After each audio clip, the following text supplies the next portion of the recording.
श्री गणेशाय नमः। उमा महेश्वराय नमः। मातु कुलदेवी नमः। माता पिता चरण कमल भयो नमः।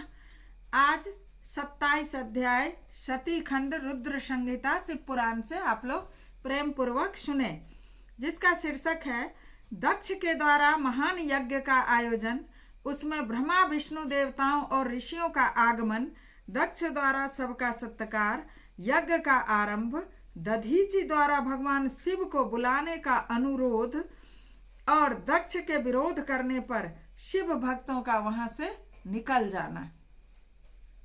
ब्रह्मा जी कहते हैं, नारद, एक समय दक्ष ने एक बहुत बड़े यज्ञ का आरंभ किया। उस यज्ञ की दीक्षा लेकर उन्होंने उस समय समस्त देव ऋषियों, महर्षियों तथा देवताओं को बुलाया। वे सभी उस यज्ञ में पधारे। अगस्त, कश्यप, अत्रि, वामदेव, भृगु, दधीचि, भगवान व्यास, भारद्वाज, गौतम, पैल, पराशर, गर्ग, भार्गव, ककुश, शीत, सुमंतु, त्रिक, कंक और वैशंपायन ये तथा दूसरे बहुसंख्यक मुनि अपने स्त्री पुत्रों को साथ ले मेरे पुत्र दक्ष के यज्ञ में हर्षपूर्वक सम्मिलित हुए थे। इनके सिवा समस्त देवगण, महान अभ्युदयशाली लोकपालगण और सभी उपदेवता अपनी उपकारक सैन्य शक्ति के साथ वहां पधारे थे।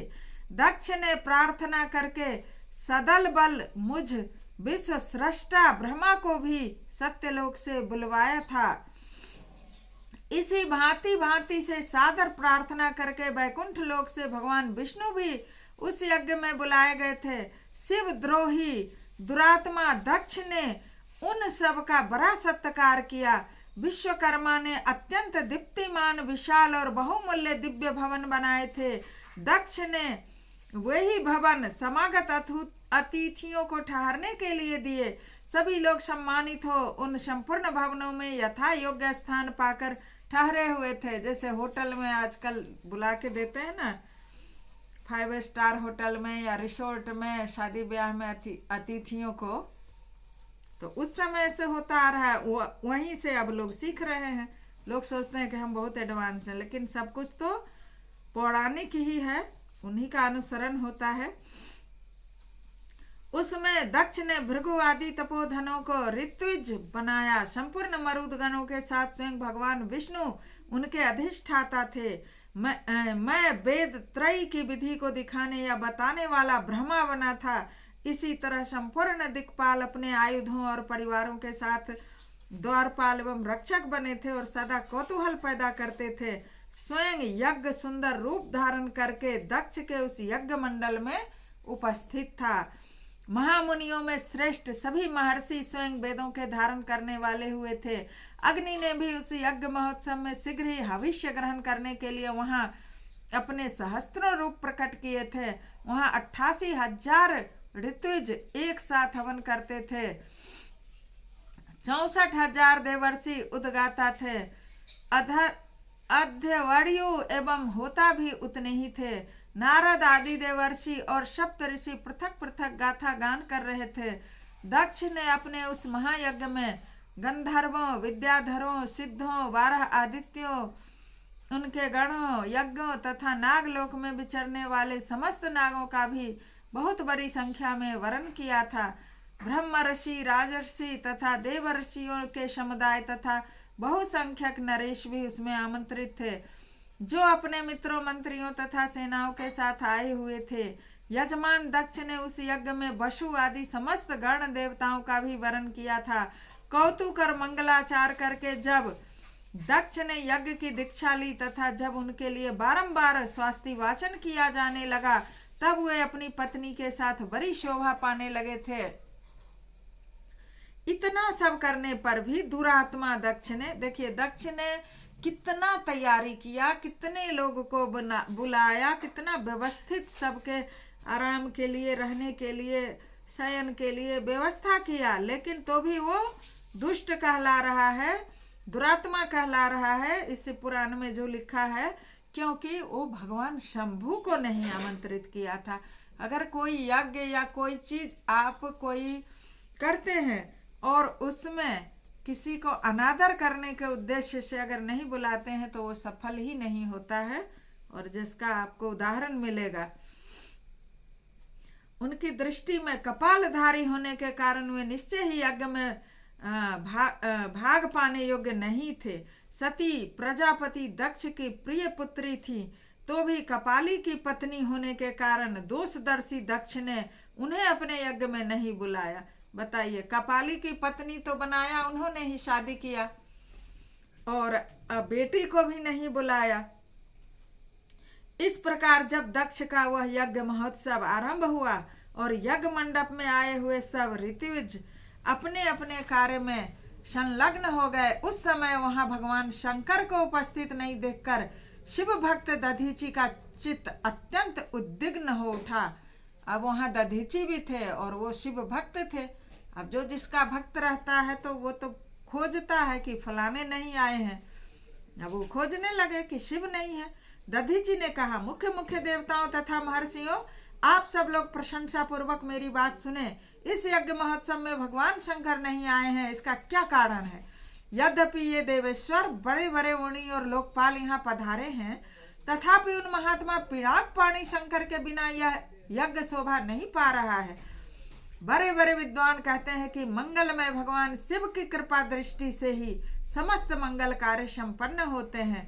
जिनका ऐसा प्रभाव है वे पुराण पुरुष वृषभ ध्वज परमेश्वर श्री नीलकंठ यहाँ क्यों नहीं दिखाई दे रहे हैं? दक्ष, जिनके संपर्क में आने पर अथवा जिनके स्वीकार कर लेने पर अमंगल भी मंगल हो जाता है, तथा जिनके 15 नेत्रों से देखे जाने पर बड़े बड़े नगर तत्काल मंगलमय हो जाते हैं, उनका इस यज्ञ में पदार्पण होना अत्यंत आवश्यक है। देखिए, जो शिव तत्व को जान रहा है उसे पता है कि शंकर भगवान की दृष्टि पड़ने से या जहाँ शंकर भगवान रहते हैं वहाँ जो अमंगल होने वाला रहता है वो भी मंगल हो जाता है। इसीलिए तो मैं यहाँ के अमंगल को दूर करने के लिए नवोदय को, नर्मदेश्वर को उठाकर सम्मान पूर्वक लाई हूँ कि अमंगल दूर करें, और प्रभु की कृपा है वो कर भी रहे हैं। तो इसी तरह से अब जिसको शिव तत्व तो मालूम है वो समझता है, जिसको नहीं मालूम है उसके लिए कुछ नहीं।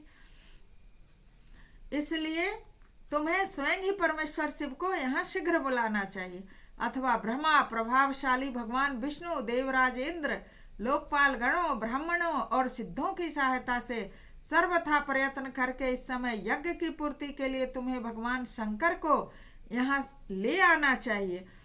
अब आप सब लोग उस स्थान पर जाएं जहाँ महेश्वर देव विराजमान हैं, वहां से दक्ष नंदिनी सती के साथ भगवान शंभु को यहाँ तुरंत ले आए। देवेश्वरों, जगदम्बा सहित वे परमात्मा शिव यदि यहाँ आ गए तो उनसे सब कुछ पवित्र हो जाएगा। अभी तक वहाँ उतना पवित्र नहीं था, जबकि बड़े बड़े ऋषि मुनि ब्रह्मा विष्णु सब पधारे थे।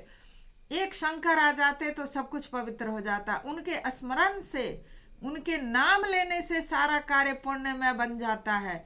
जो भगवान शंकर देवादिदेव महादेव हर हर भोले, आपका नाम लेने से भी सारा कार्य पुण्यमय बन जाता है।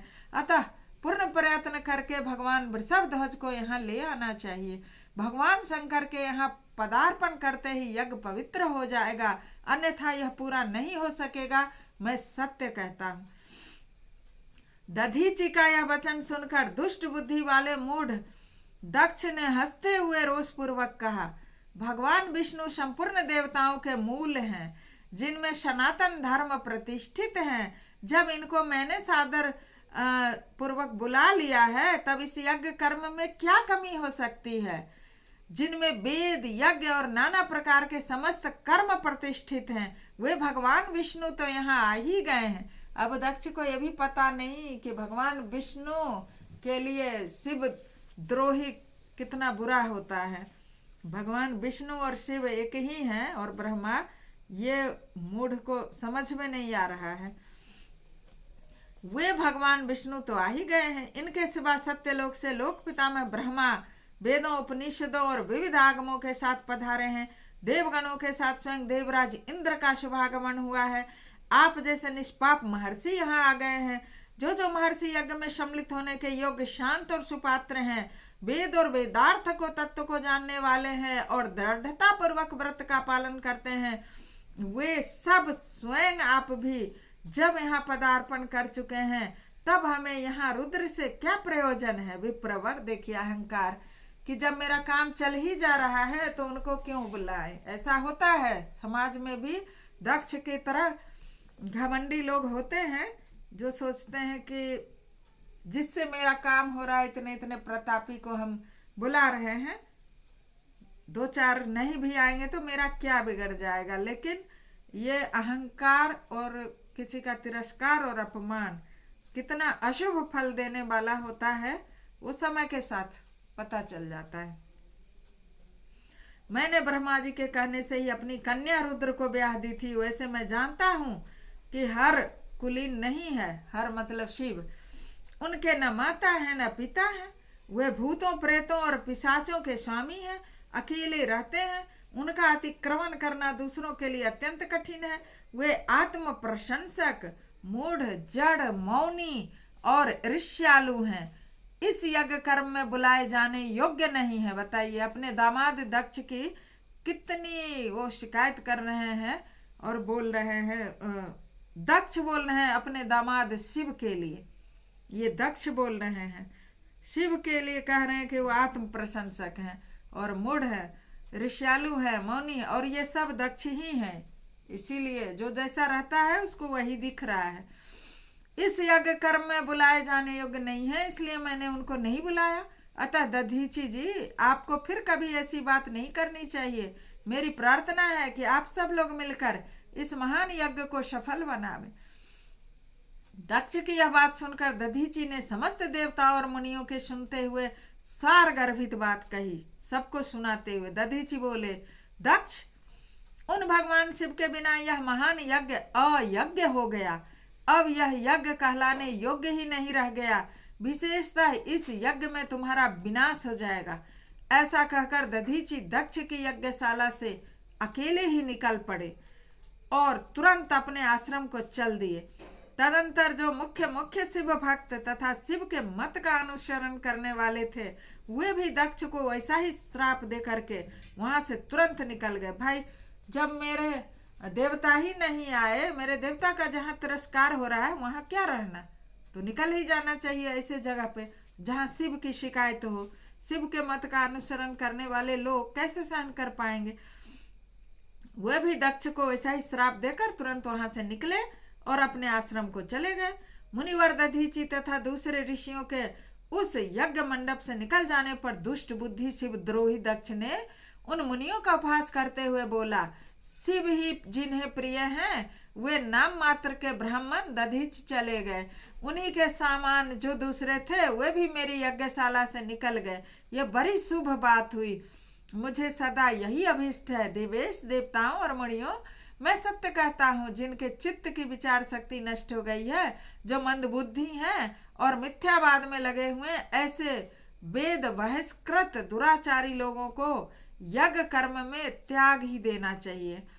विष्णुवादी आप सब देवता और ब्राह्मण वेदवादी हैं, अतः आप मेरे यज्ञ को शीघ्र ही सफल बनावें। ब्रह्मा जी कहते हैं, दक्ष की यह बात सुनकर शिव की माया से मोहित हुए समस्त देवर्षि उस यज्ञ में देवताओं का पूजन और हवन करने लगे। बताइए, किसी को समझ में नहीं आया कि जैसे दधीची चले गए और शिव मत वाले चले गए तो हम लोग भी अभी बंद कर दें, क्योंकि उसका बुरा होना था दक्ष का। इसीलिए शिव की माया से सबकी बुद्धि भ्रष्ट हो चुकी थी। सब बिना शिव के ही पूजन करने लगे। मुनीश्वर नारद, इस प्रकार उस यज्ञ को जो शाप मिला उसका वर्णन किया गया। अब यज्ञ के विध्वंस की घटना को बताया जाता है। आदर पूर्वक सुनो।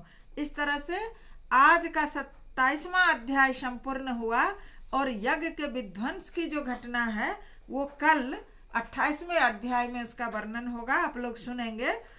तब तक कथा को यहीं विराम देती हूँ।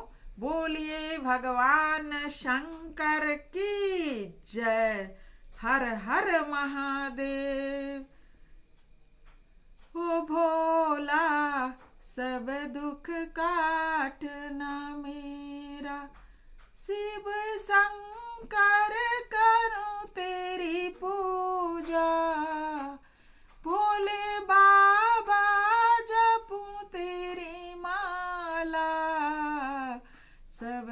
दुख काटना मेरा। वेश है मंगल मंगलकारी, वेश है मंगल मंगलकारी। शमशान वासी हमारा, शमशान वासी हमारा। हो भोला सब दुख काटना मेरा। शिव शंकर करूं तेरी पूजा, भोले बाबा जपूं तेरी माला। सब दुख काटना मेरा, हो भोले बाबा सब दुख काटना मेरा। और अपनी भक्ति प्रदान कीजिए, हे भोले शिव शंकर अपनी भक्ति प्रदान किए रहिए। हर हर महादेव।